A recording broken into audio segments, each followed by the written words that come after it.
Assalamualaikum. Oke, buat kalian yang mau membeli HP second atau HP bekas, di video ini saya punya beberapa tips aman membeli HP second atau HP bekas buat kalian semuanya. Tentunya ini akan sangat bermanfaat. Jadi kalian jangan hanya terkecoh dengan harga yang murah.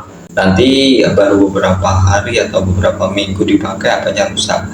Karena nggak sedikit orang mau beli HP second, tapi setelah dipakai hanya beberapa hari atau beberapa bulan udah rusak. Itu karena awalnya tidak melakukan pengecekan secara detail. Jadi tonton video ini sampai selesai dan ini adalah beberapa tipsnya.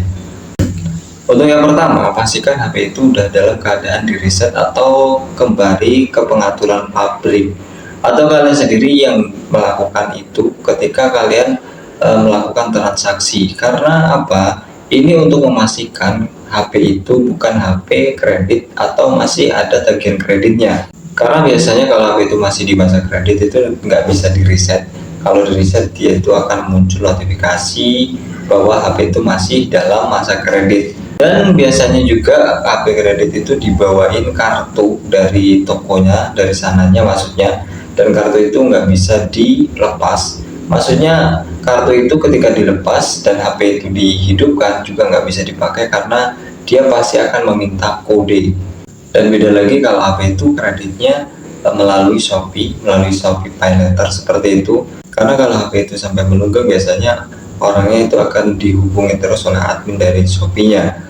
Dan bisa-bisa HP itu bisa diblokir dari jarak jauh. Dan pentingnya lagi kenapa harus di reset?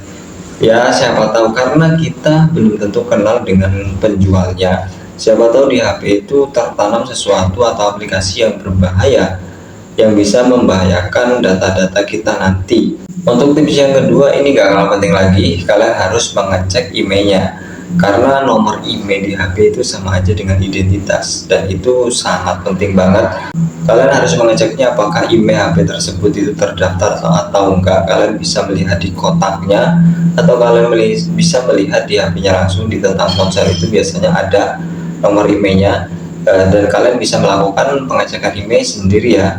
Karena kalau HP itu emailnya sudah nggak terdaftar, bisa aja sewaktu-waktu HP itu diblokir dari jauh dan HP itu nggak bisa dipakai. Maksudnya HP itu nggak akan bisa dihubungkan dengan jaringan apapun.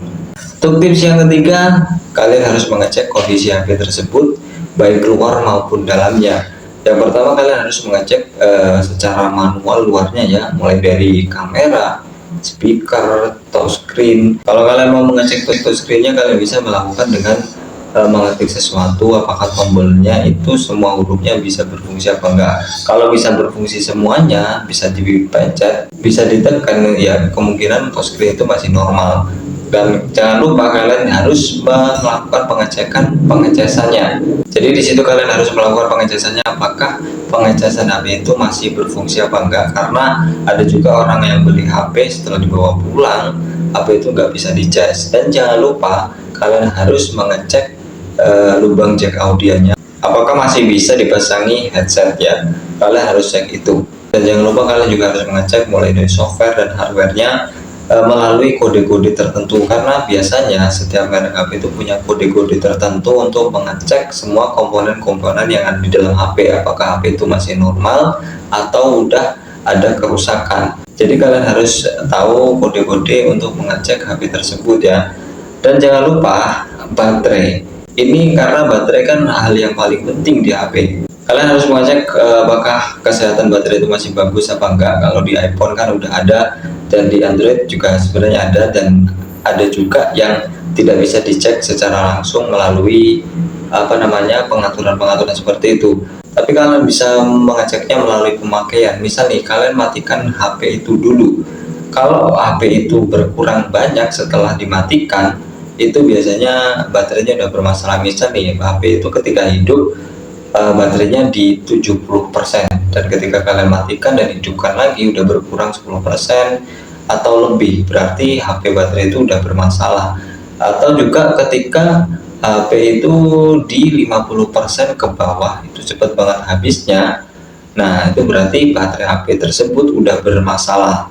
Tips yang selanjutnya, kalian harus mengecek koneksivitasnya. Jangan lupa ketika kalian melakukan transaksi secara langsung, kalian harus mengecek wifi-nya apakah itu masih terhubung atau enggak, karena banyak HP itu mengalami kerusakan tidak bisa dihubungkan dengan wifi atau hotspot seperti itu. Kalian jangan lupa mengecek itu. Tips yang selanjutnya, jangan lupa menanyakan garansi. Nah, ini juga sebenarnya penting tapi jarang ya, jarang orang melakukan ini. Ketika membeli sebuah HP second, coba aja kalian tanyakan apakah diberikan garansi atau enggak. Sebenarnya banyak juga orang penjual-penjual HP second itu yang berani memberikan garansi karena mereka benar-benar yakin kalau HP itu masih normal. Coba aja kalian nego-nego, karena ya ini penting juga kalian tanyakan garansi. Ya mungkin garansi seminggu atau setengah bulan seperti itu juga penting. Karena kalau HP itu sebelum seminggu bermasalah kan kalian lumayan masih mendapatkan garansi. Tips yang selanjutnya, kalian harus tahu apakah HP itu HP refurbish atau HP rekondisi atau HP yang udah di custom atau di root. Jadi kalian harus benar-benar tahu kondisi HP tersebut, apakah itu HP bekas yang bekas dipakai orang seseorang beberapa bulan atau beberapa tahun seperti itu. Siapa tahu HP yang dijual itu adalah HP refurbish. Sebenarnya juga bukan terlalu bermasalah sih membeli HP refurbish ya, tapi HP refurbish itu kan HP yang udah rusak. Jadi HP seseorang yang rusak lalu diganti unit baru dan HP itu diperbaiki oleh pabriknya secara langsung. Dan kalian itu harus tahu kalau itu HP refurbish biasanya kotaknya nggak sama dengan aslinya, dan di kotaknya itu udah ada keterangan bahwa HP itu adalah HP refurbish. Tapi kalau HP rekondisi atau HP itu udah di custom room atau di root, kalian itu harus mengecek spesifikasinya secara langsung di HP tersebut. Di tentang ponsel itu kan bisa kita mengecek apakah kapasitasnya itu sesuai dengan tipe HP tersebut.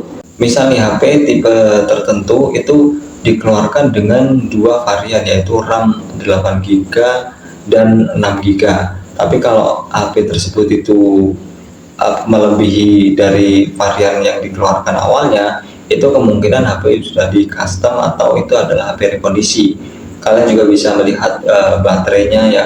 Kalau HP itu awalnya dikeluarkan dengan kapasitas baterai 4000 mAh dan kalian cek itu 5000 mAh di spesifikasinya, kemungkinan itu emang HP udah di custom seperti itu. Kalian harus cek itu juga. Terus yang terakhir, gimana nih kalau kita membeli secara online? Kan kita nggak bisa mengeceknya secara langsung. Ya kalian harus mencari toko yang sangat terpercaya. Kalian bisa melihat dulu ratingnya atau ulasan-ulasan yang ditulis orang-orang yang pernah beli di toko itu. Dan jangan lupa, kalian harus cari toko yang memberikan garansi minimal 1 bulan atau bahkan bisa lebih ya. Karena kalau HP kalian itu bermasalah, kalian bisa klaim garansi walaupun itu melalui toko online. Carilah toko yang terpercaya.